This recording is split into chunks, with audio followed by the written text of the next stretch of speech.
My BF is actually the Mafia boss. Episode 1. The Unlikely Secret. It was a normal Thursday.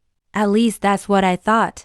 The cafe had its usual warm, rustic vibe, with the soft hum of conversation filling the air. I was sitting at our usual corner booth, sipping my coffee, waiting for him to arrive. Max.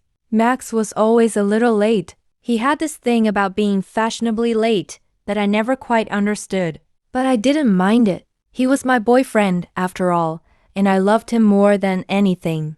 We'd been together for nearly 2 years, and honestly, I couldn't imagine life without him. He was charming, caring, and always knew how to make me smile. I mean, he was perfect. Or so I thought. Max finally walked in, and of course, like always, everyone seemed to notice him. I don't know if it was the way he carried himself or just his sheer presence, but there was something about him that made people look twice. He gave me a quick smile when he saw me, and I couldn't help but smile back. He walked over and slid into the booth across from me, his usual cool, calm demeanor in place. "Hey," he said, his voice low like it always was. "Hey," I responded, a little too enthusiastically, if I'm being honest. I was just happy to see him. He gave me a quick kiss on the cheek and sat back, his eyes scanning the room. Something about him was off today, though. There was an intensity in his gaze that I hadn't noticed before. It was subtle, but it was there. I tried to shake it off, thinking maybe he was just stressed about work. He was always handling some big project at his company, and I never really asked for details. He was the CEO of a major tech company after all. He had a lot on his plate. But today, I couldn't ignore it. "So, how is work?" I asked, taking another sip of my coffee. Max shifted in his seat, but he didn't answer right away. Instead, his eyes flickered toward the door. I followed his gaze, but there was nothing there. No one of importance. Just the usual patrons enjoying their evening. When I turned back, Max's eyes were on me again, and they had this strange, guarded look to them. He hesitated before speaking. "Same old stuff," he said, though his voice didn't sound as casual as it usually did. "You know how it is. Deadlines, meetings, all that corporate nonsense." I nodded, but there was something nagging at me. I knew he was lying. He always had this way of making everything sound so perfect, like his life was the epitome of success. But I knew him better than that. "Are you sure everything's okay?"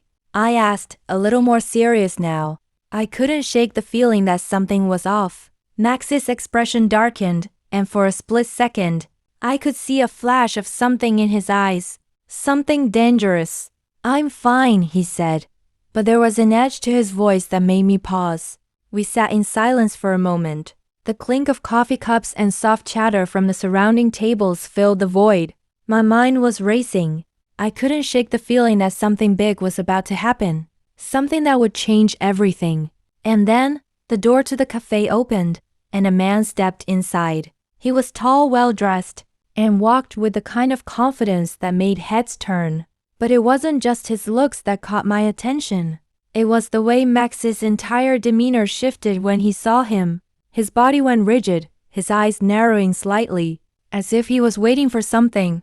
The man glanced around the cafe and then made his way toward our booth. Max's hand tightened around his coffee cup, and I could feel a strange tension in the air.